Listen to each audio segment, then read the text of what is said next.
नमस्कार, मी उमेश चक्कर आणि आपण पाहतात प्रवाह नेटवर्क. प्रवाह नेटवर्क या डिजिटल मीडिया प्लॅटफॉर्ममध्ये आपल्या सर्वांचं मनपूर्वक स्वागत आहे. सध्या हिंगोली लोकसभा निवडणुकीचं वातावरण तापल्याचं पाहायला मिळतं.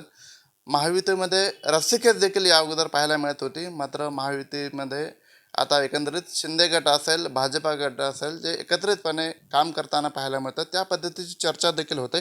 माझ्यासोबत आज शिवसेनेचे नेते, नवी मुंबईचे जिल्हा प्रमुख विजयकुमार चौगुले साहेब आहेत. एकंदरीत त्यांच्याकडून आपण जाणून घेणार आहोत. मुंबईहून थेट हिंगोली ते आलेत आणि प्रचाराचा दौरा करताना पाहायला मिळतात. आज केंद्रीय मंत्री नितीन गडकरी यांची जाहीर सभा देखील हिंगोलीमध्ये पार पडणार आहे. हिंगोलीच्या रामलीला मैदानावर एकंदरीत 3:30 वाजताची ही सभा आहे आणि या सभेसाठी देखील ते उपस्थित राहणार आहेत. एकंदरीतच सर, कशा पद्धतीनं हा प्रचार दौरा सुरू आहे? नवी मुंबईहून थेट हिंगोली आपण प्रवास केला आणि हिंगोलीमध्ये प्रचार करतात. काय वाटतं, काय भावना आहेत? बाबूराव कदम यांचा जो प्रचार पाहायला गेल्यानंतर यांना प्रचार करण्याची गरजच नाही. तो सर्वसामान्य मनुष्य आजपर्यंत त्यांनी केलेलं काम, सर्वसामान्य जनतेमध्ये असलेले त्यांची गुटूस, आरोग्य क्षेत्र असेल, शिक्षण क्षेत्र असेल, त्यामध्ये प्रत्येकाला केलेली मदत पाहता बाबूराव कदम कोळेकर हे नाव सर्वसामान्यांच्या मनामध्ये बसलेलं नाव आहे. आणि त्याच्यामुळे फक्त एक माननीय मुख्यमंत्री साहेबांनी जे आमचे शिवसेनेचे जेवढे उमेदवार आहेत तेवढ्यासाठी आम्हा लोकांना सर्व प्रचाराला आम्हाला पाठवण्यात आलेलं आहे.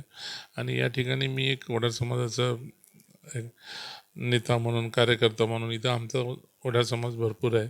त्यामुळे एक समाजाला एकत्रित करून बाबूराव कदम यांच्या पाठीशी उभं राहण्यासाठी, त्यांना पूर्ण ताकद देण्यासाठी मी या ठिकाणी आलेलो आहे. आपण समाजाचं जे वडार समाजाचं नेतृत्व करीत असताना हिंगोली लोकसभा मतदारसंघात देखील मोठ्या संख्येने हा समाज पाहायला मिळतो. या ठिकाणी या समाजाची विद्यमान जे महायुतीचे उमेदवार आहेत बाबूराव कदम कोळीकर, यांना कशी मदत होणार आहे, कसा फायदा यांना होणार आहे, काय सांग?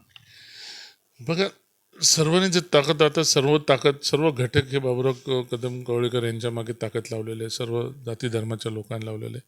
त्यात एक खारीचा वाटा म्हणून एक आमचासुद्धा या विजयामध्ये आमच्यासुद्धा समाजाचा एक खारीचा वाटा असायला पाहिजे हे मला मनापासून वाटत होतं. म्हणून मी आमच्या समाजाला एकत्र करून यांच्यामध्ये ताकद लावण्यासाठी आम्ही इकडे आलेलो. हिंगोली लोकसभेचा तसा विचार केला तर हिंगोली जिल्ह्यामधला एकही उमेदवार नाही आहे. हिंगोली जिल्हा सोडला तर नांदेड जिल्ह्यातला म्हणजे उमरखेड जिल्ह्यातील उमरखेड तालुक्यातील एक वंचितचे उमेदवार आहेत.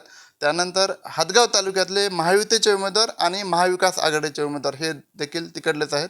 हिंगोलीमध्ये फारसा असा संपर्क त्यांचा पाहायला मिळत नाही. कशा पद्धतीनं आपण नेते म्हणून ज्या पद्धतीनं काम करतात, कशा पद्धतीनं या महायुतीच्या उमेदवाराला निवडून आणण्यासाठी प्रयत्न करणार आहात आपण, काय सर? पूर्ण ताकद आम्ही लावणार आहे. आम्हाला तसे आदेश आहेत मुख्यमंत्री साहेबांचे आणि आम्ही पूर्ण ताकदीनुसार आम्हाला शिवसेनेचे उमेदवार बाबूराव कदम कोळेकर निवडून यायला पाहिजे, त्याच्यासाठी आमचे सर्वांचे प्रयत्न असणार आहे. एकंदरीतच महाविकास आघाडीच्या उमेदवाराकडून गद्दार हा शब्द नेहमी वापरला जातो. कशा पद्धतीने हा गद्दार शब्द पुसणार आहात तुम्ही, काय सांगाल? ते काय ते त्यांचं ते नेहमीचं ते शब्द आहेत, त्याच्याकडे आम्ही लक्ष देत नाही.